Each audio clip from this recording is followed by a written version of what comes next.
잠언 2장 1절에서 9절까지 말씀, 구약 912페이지입니다. 자, 같이 읽겠습니다. 내 아들아, 내가 만일 나의 말을 받으며 나의 계명을 내게 간직하며 내 귀를 주의 기울이며 내 마음을 명철에 두며 지식을 불러 구하며 명철을 얻으려고 소리를 높이며 운을 구하는 것 같이 그것을 구하며 감춰진 보혜를 찾는 것 같이 그것을 찾으며 여호와 경외하기를 깨달으며 하나님을 알게 되리니 대저 여호와는 지혜를 주시며 지식과 명철을 그 입에서 내시며 그는 정직한 자를 위하여 완전한 지혜를 예비하시며 행실이 온전한 자에게 방패가 되시나니 대저 그는 정의의 길을 보호하시며 그의 성도들의 길을 보전하게 하시니라. 같이 읽겠습니다. 그런즉 내가 공의와 정의와 정직 곧 모든 선한 길을 깨달을 것이라. 아멘. 자, 오늘은 잠언 또 계속해서 또 은혜를 나누도록 하겠습니다. 네 번째 시간입니다. 지혜를 찾는 자가 얻을 축복이라는 제목으로 오늘을 나누도록 하겠습니다.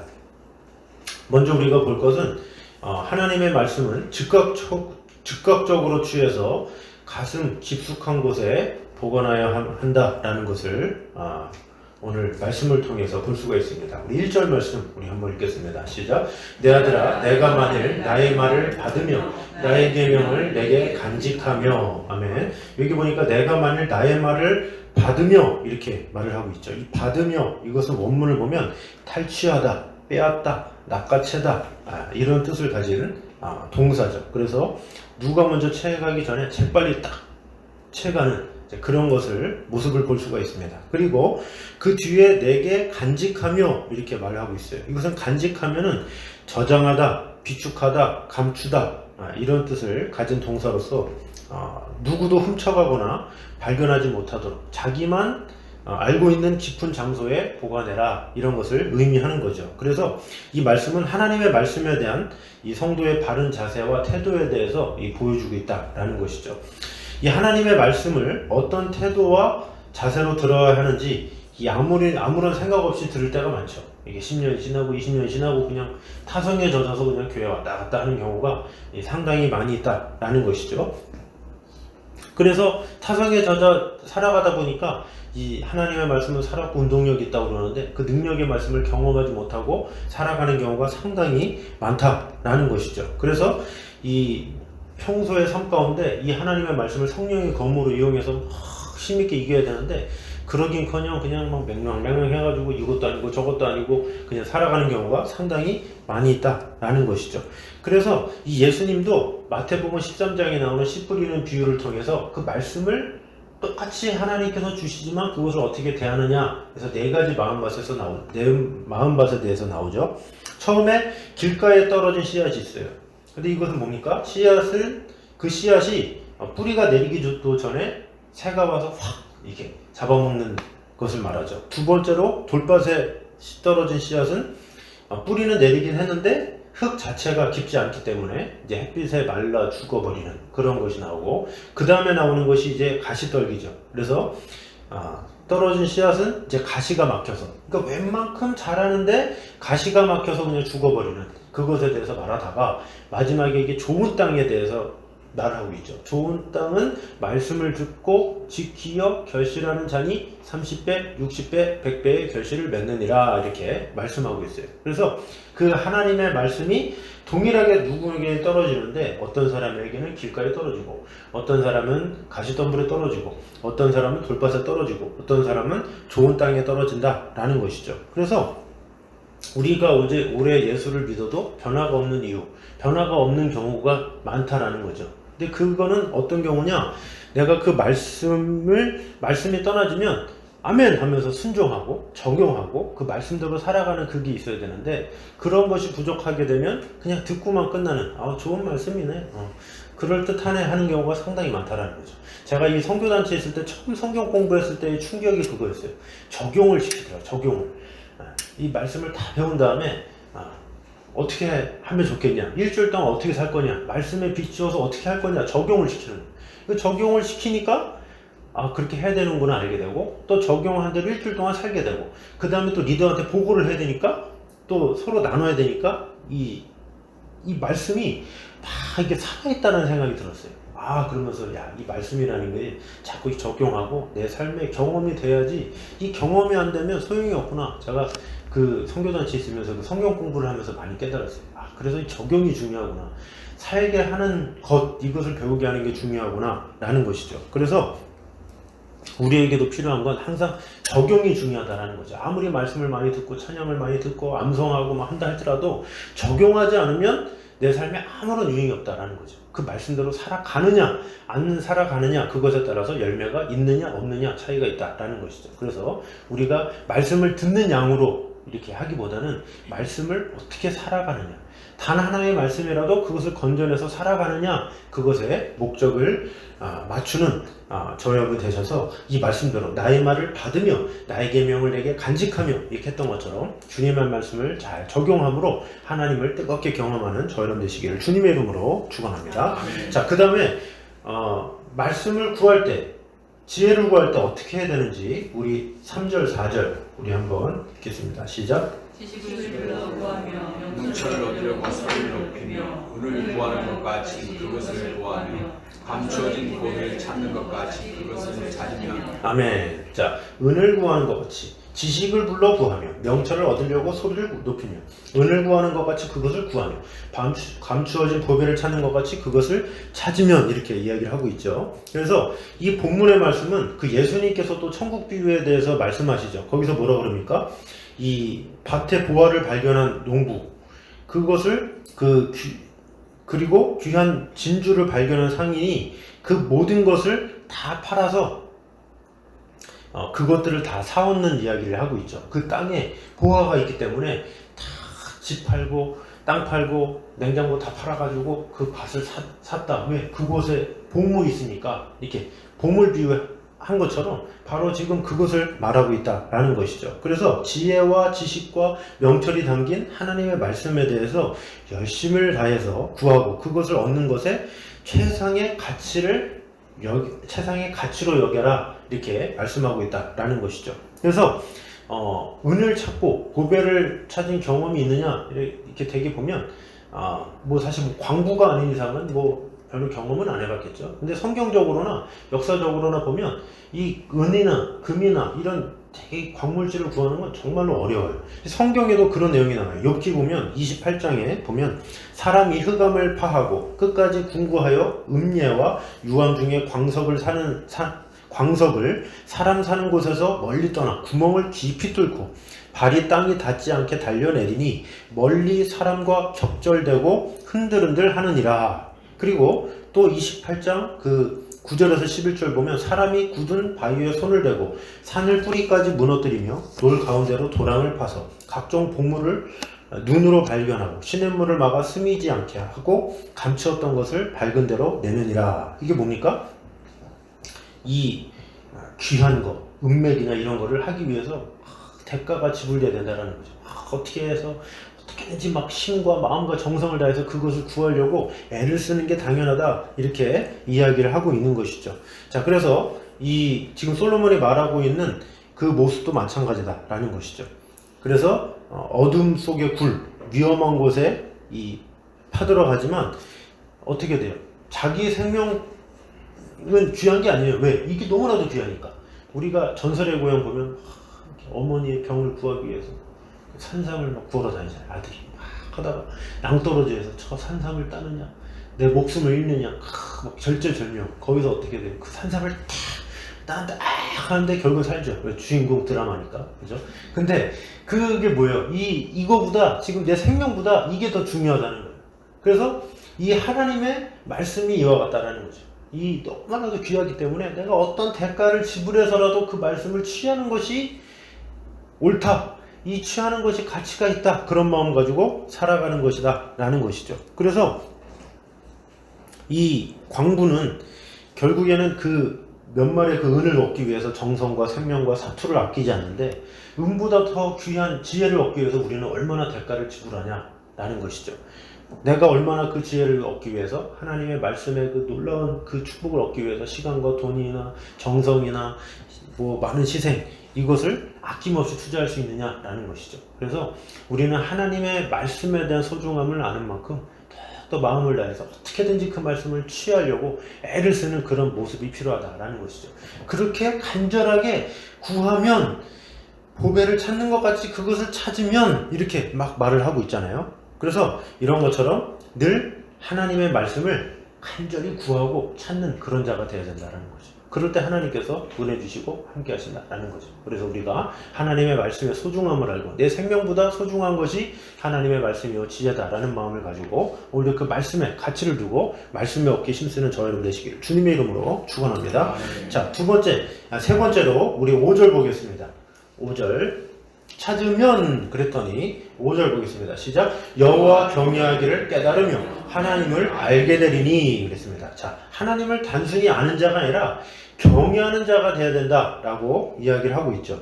여호와 경외하기를 깨달으며 하나님을 알게 된다 이렇게 이야기를 하고 있죠. 그래서 우리가 이 양심적으로 진리와 지혜를 이렇게 찾으려고 하면 반드시 이 진리, 성경에서 말하는 진리, 기독교의 진리를 참진리로 이제 깨닫게 돼 있죠. 그래서 하나님을 또 만나게 돼 있고, 그래서 이 바른 양심을 가지고 진리를 찾다가 하나님을 만난 인물들이 바로 이제 사도 바울, 또 어거스틴, 루터, 뭐 이런 사람들이죠. 그래서 하나님에 대한 간절한 마음이 있었어요. 이것저것 찾으면서 진리가 무엇인가, 이 처음에는 잘못된 열심이 있었지만, 그러나 결국에는 그들이 온전한 하나님을 만나고 나서 사울이 바울이 되고, 그리고 어거스틴이 완전 죄에서 떠나게 되고, 또 루터가 믿음으로 말미암아 구원 얻는다라는 지식을 깨달아서 바로 이렇게 종교개혁을 하게 되는 거죠. 자, 그래서 이 하나님을 얼마나 찾느냐, 그거에 따라서 내가 하나님을 경외하게 되고 하나님을 알게 된다라는 것이죠. 자, 그래서 이 본문을 잘 보면 하나님 여호와에 대한 경외와 하나님에 대한 지식을 일치시키고 있어요. 이게 뭐냐면 여호와를 경외하면 하나님을 경외할 때 비로소 그가 하나님을 제대로 아는 것이고, 또 하나님을 제대로 아는 자는 하나님을 경외하게 된다라는 거죠. 그러니까 같은 거예요. 같은 거. 하나님을 알면 하나님을 경외하고, 하나님을 경외하면 하나님을 알게 되고, 이게 같은 맥락이다라는 것이죠.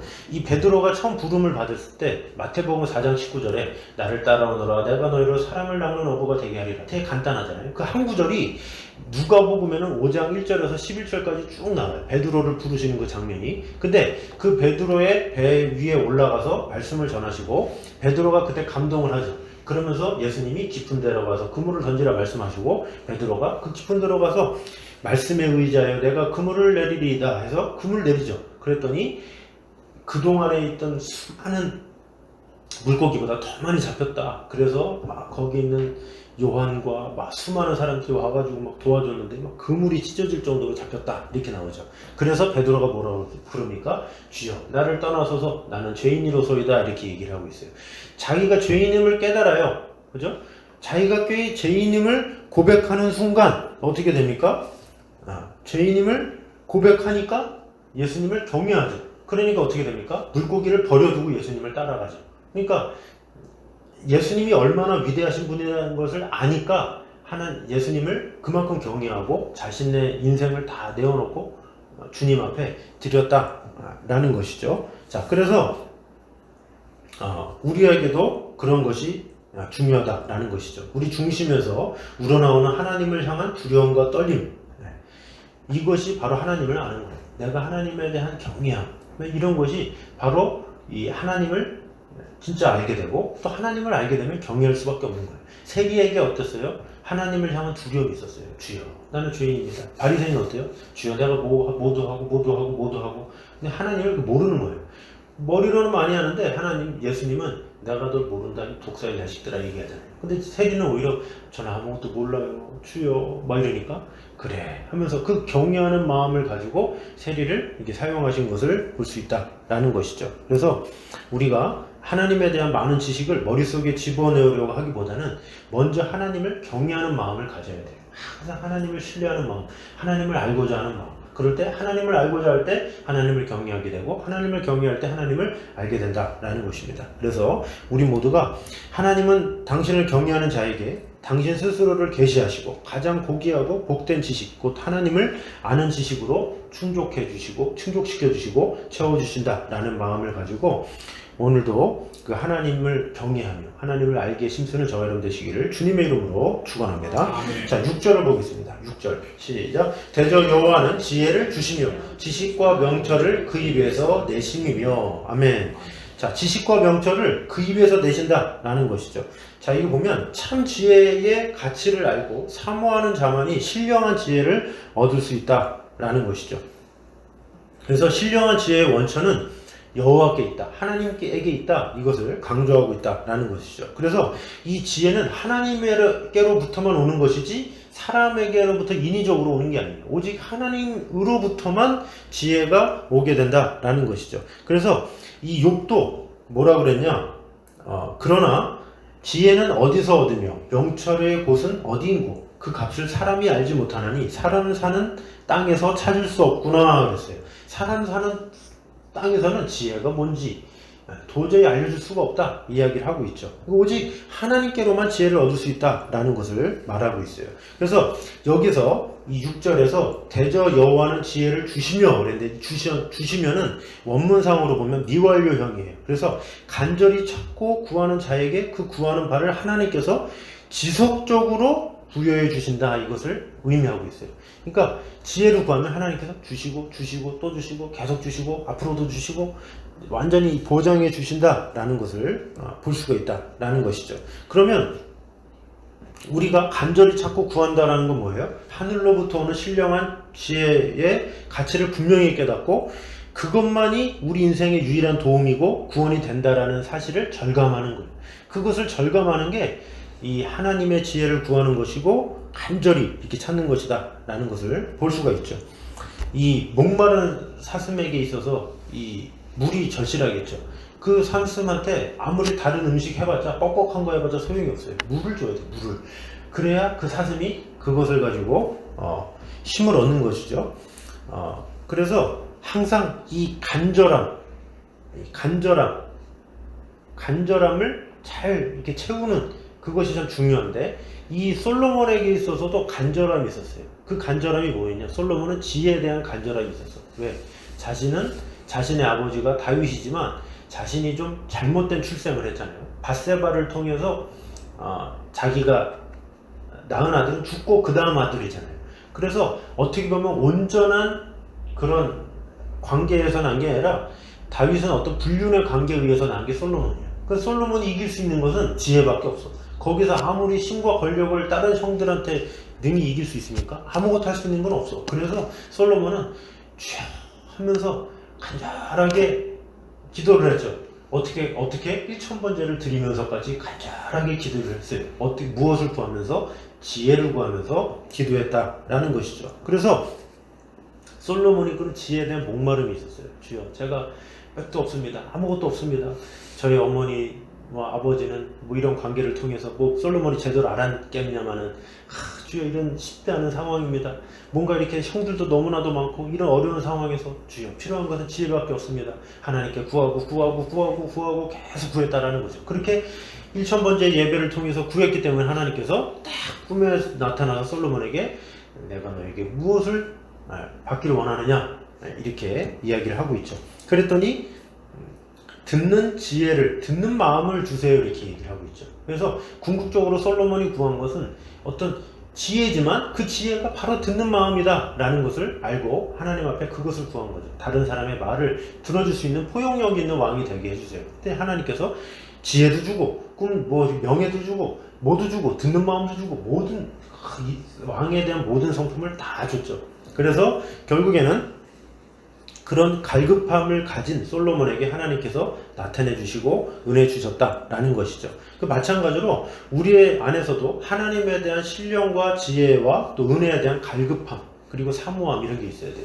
은혜를 어떻게 하면 받으려고 하는 이 말씀 없으면 안 된다라는 그런 간절함이 있어야 돼요. 그런 뜨거움이 있어야 하나님께서 나타내 주시고 은혜 주시고 함께하는 거지.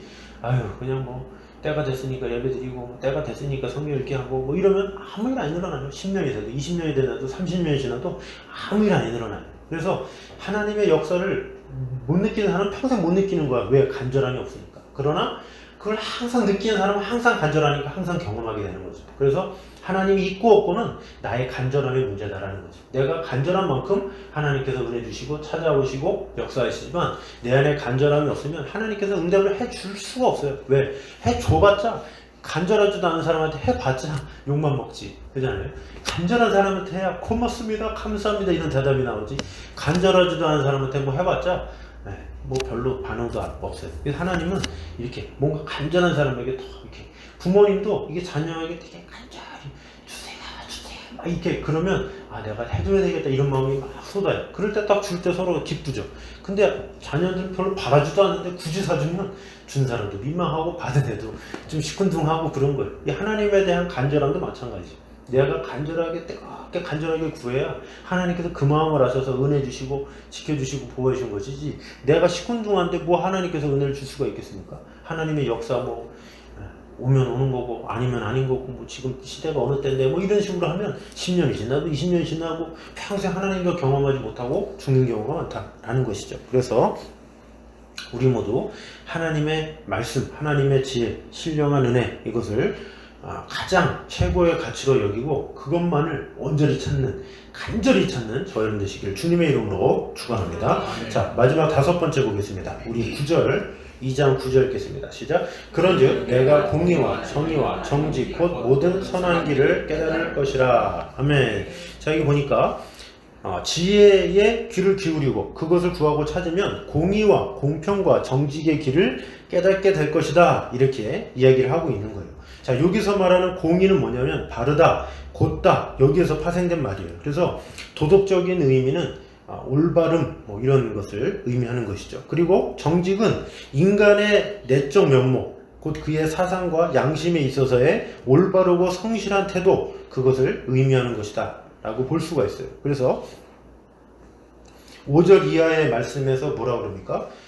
여호와 경외하기를 깨달으며 하나님을 알게 되라니 대저 여호와는 지혜를 주시며 지식과 명철을 그 입에서 내심이며, 막 이렇게 하나님과의 관계성 속에서 참된 이치를 이야기하는 것이라면, 이 본문은 세상에서 실제적으로 선한 삶을 살아가는 세상 이치를 이야기하는 것이다 라는 것이죠. 그래서 이 세상에서 인간이 살아가면서 당면하는 모든 문제는 하나님과 나와의 온전한 관계가 해결될 때야만 비로소 해결될 수 있는 문제고, 또한 하나님의 신령한 지혜를 소유해야만 이 세상을 올바르게 풀어갈 수 있다라는 것이죠.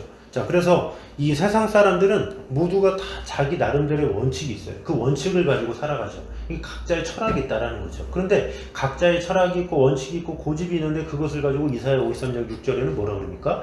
우리는 다 양 같아서 그릇 행하여 각기 제 길로 갔거늘, 이렇게 얘기하고 있죠. 다 양 같아요. 다 지 생각이, 다 자기 생각할 뿐이지 온전한 해답이 없어. 자기 철학일 뿐이에요. 뭐 사람은 얼마나 살았고 경험했어, 얼마나 경험했다고 자기 인생이 그것이 전부이냐, 막 이렇게 살아가는 사람이 많다라는 것이죠. 그래서 이 양이 어떻습니까? 멀리 내다보지 못하고 근시한 척이잖아요. 바로 앞에 있는 양밖에 보지 못하는 게 바로 양이에요. 근데 우리 인간이 그렇다라는 거죠.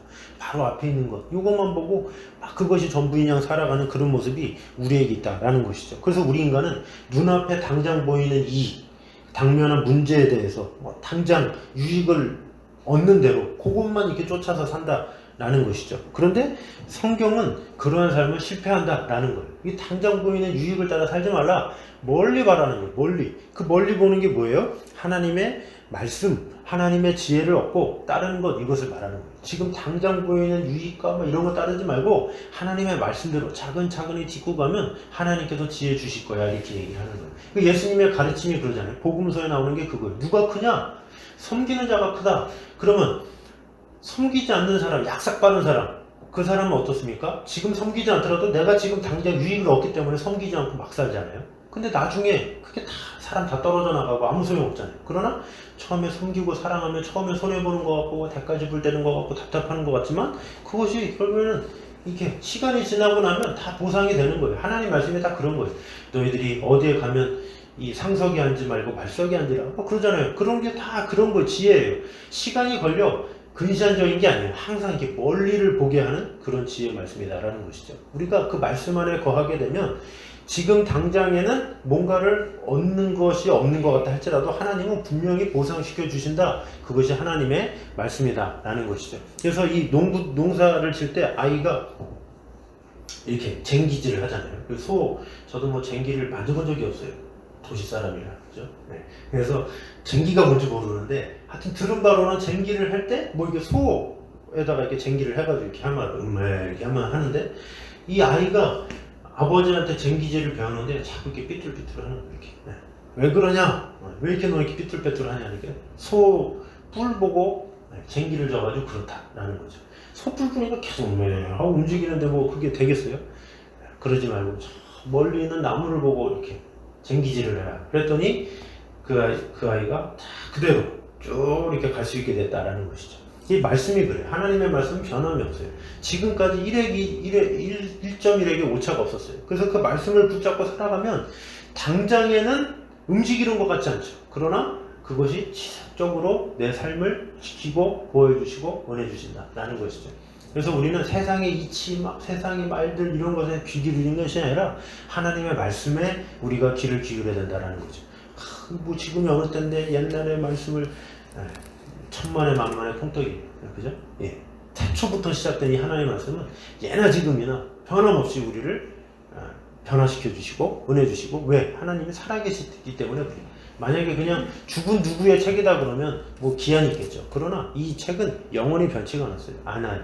천지는 없어질지언정 내 말은 없어지지 아니하리라. 마태복음 24장 35절에 말씀하고 있죠. 그래서 하나님의 말씀대로 영원한 말씀이기 때문에 우리는 그 영원한 말씀에 가치를 두고 그것에 초점을 맞추고 나아가면 세상의 가치관에 흔들릴 필요 없이 하나님의 말씀대로 살아가면 지금 당장에는 조금 손해보고 지금 당장에는 조금 이것 때문에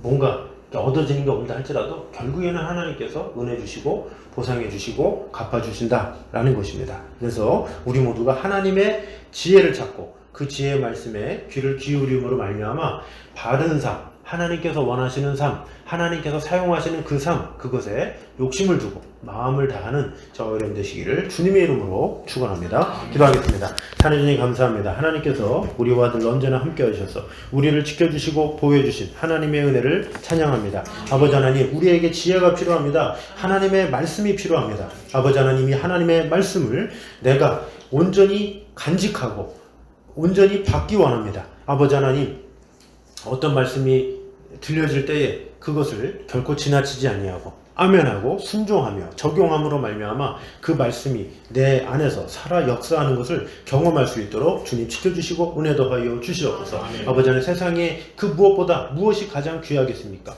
바로 하나님의 지혜가 가장 귀한 것임을 압니다. 우리가 은을 구하는 것 같이 감추인 보배를 찾는 것 같이 간절히 주님을 찾을 수 있는, 주님의 지혜를 찾을 수 있는 그런 자 될 수 있도록 주님께서 함께하여 주시옵소서. 또 하나님을 단순히 아는 자가 아니라 하나님을 경외하는 자가 될 수 있도록 인도하여 주시옵소서. 하나님을 경외하며 하나님을 알게 심쓰며 하나님을 온전히 높일 때 하나님께서 주시는 은혜가 무엇인지를 온전히 받아 누리게 부족함이 없도록 주님 인도하여 주시옵소서. 또한 참 지혜의 가치를 알고 사모하는 자만이 신령한 지혜를 얻을 수 있음을 우리가 분명히 알아서 우리에게 주신 그 지혜를 정말로 소중히 여기며 우리에게 주시는 지혜는 단번에 주시는 그런 간단한 지혜가 아니라 계속적으로 지속적으로 주는 놀라운 지혜임을 우리가 분명히 알아서 갈급함 가지고 그 지혜를 받아 누리게 부족함이 없도록 지켜주시고 함께하여 주시옵소서. 또한 인생이 가야 할 바, 이 바른 삶의 방향은 지혜의 말씀을 통해서만 볼 수 있다라는 것을 우리가 알아서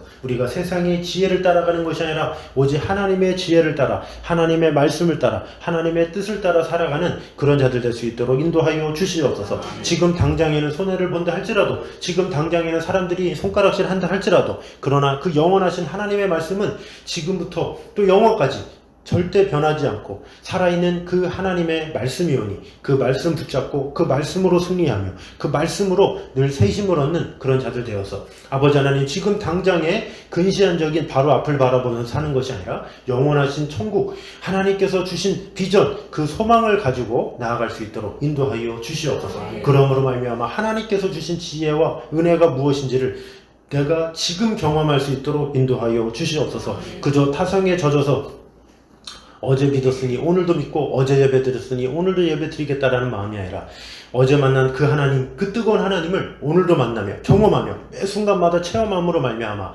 하나님께서 주신 그 참 지혜, 참 능력, 그 참 사랑이 지금 이 순간 가득 넘칠 수 있도록 주님께서 지켜주시고 함께하여 주시옵소서. 일주일 동안도 그 하나님의 뜨거운 사랑 안에 거할 수 있도록 지켜주시고 함께하여 주시옵소서. 이제는 우리 주 예수 그리스도의 은혜와 아버지 하나님의 무한하신 사랑과 성령님의 교통하심이 오직 지혜를 얻기에 힘쓰며 그 지혜를 위해서 늘 감추인 보배를 찾는 것 같이, 은을 구하는 것 같이 늘 찾으며 힘쓰며 갈급함 가지고 나아가길 원하는 이 자리에 있는 모든 성도들 위해 이부터 영까지 함께 있기를 간절히 축원하옵나이다. 아멘.